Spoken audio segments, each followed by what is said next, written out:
Hi, I'm John Shores, the author of Beneath the Marble Sky, Beside a Burning Sea, and my newest novel, Dragon House, which is my first contemporary novel. It's set in modern-day Saigon, and it's the story of two Americans who go to Vietnam to open a center to house and educate Vietnamese street children. I'm sitting here in my office where I've been laboring over this book for the last year, and I thought what I would do through this video is read an excerpt from Dragon House, and then talk about some of the children, the street children, I'm trying to help through the sale of my novel. Children that I was able to interact with every day in Vietnam and places Thailand, Japan, Korea, Indonesia, India, and spending a lot of time with these children, being out on the streets with them every night while they're selling their flowers and their pens and their postcards, and being so impressed with these young people. And it was really my interaction with them that inspired Dragon House. So what I'm going to do is read an excerpt from the book, and then you'll see some images of some of these children I'm trying to help. Now, in terms of the excerpt I'm going to read, to set it up, one of my main characters, Iris, is an American woman whose father once fought in Vietnam. And she's gone to Saigon to open a center to house and educate Vietnamese street children. And she's in the back of this center reading a story, Rikki Tikki Tavi, to a group of Vietnamese street children.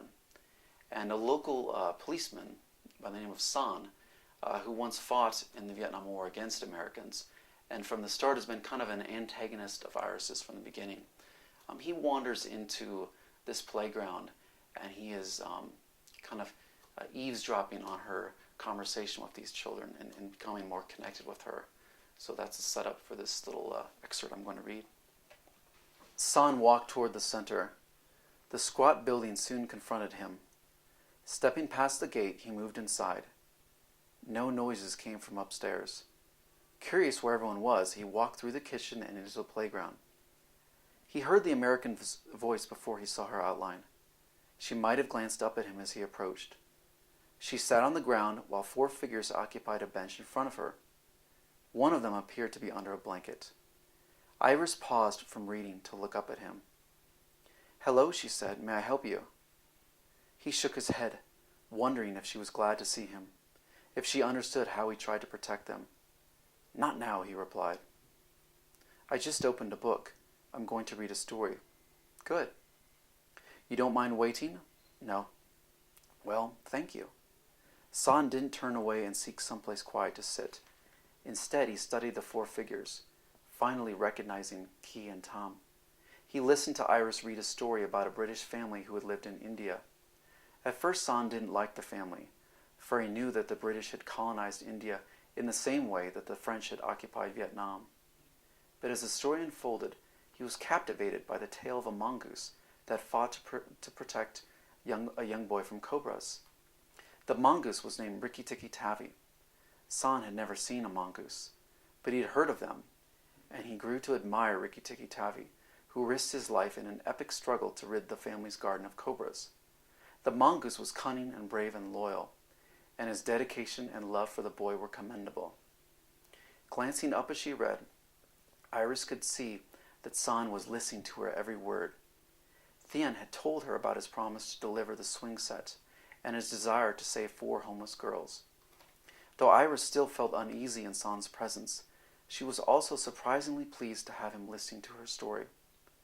As she read, she wondered why her father had been sent to fight such men. She couldn't imagine San killing her father, or her father killing him. It just didn't make sense.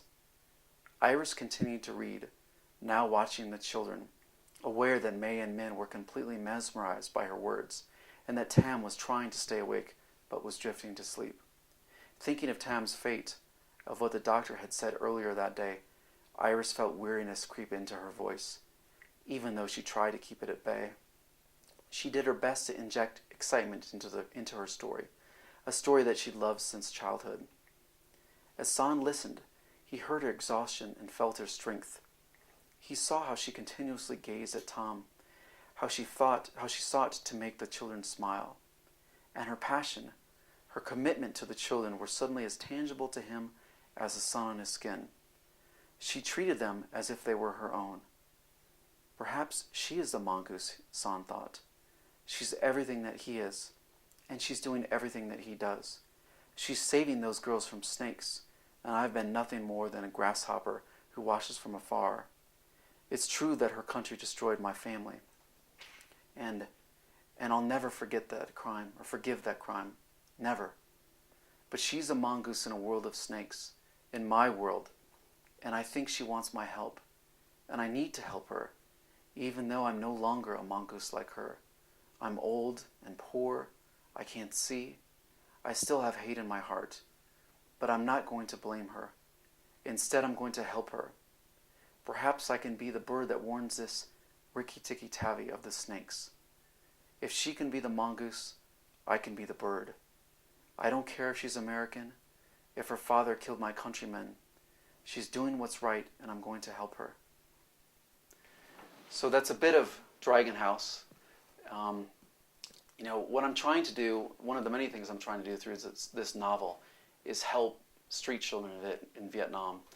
I've been lucky enough to travel all around Asia, and I've had hundreds of conversations with these street children who are out all hours of the night and day selling their fans, their flowers, their postcards, and they're remarkable, remarkable people, and they just want to go to school and have clothes on their backs and have full bellies, and they're not asking for a lot in life. And it was really my interaction with street children that kind of prompted me to write this novel, which I'm quite excited about. And one of the neat things I think that's going to come out of this is I've actually partnered with a group in Hanoi that runs a center that houses and educate Vietnamese street children. And I'm donating some of the funds generated from Dragon House to this group to help them get more children off the street. Your purchasing of Dragon House is going to help me help these children. If you want to be directly involved, you can go to my website, which is www.dragonhousebook.com, and you can actually link to the group in Vietnam that I'm trying to help. And if you make a $100 contribution to this group, I will send you a autographed book myself, so you don't even have to go to the bookstore to buy the book. So anyway, I appreciate your support. I thank you for your time. If you read Dragon House, I hope you enjoy it very much. And here are a few thoughts of people who have read the book already. Bông bí vàng ngoài vàng, công em trồng anh không hái. Trời xa mưa bông kết trái.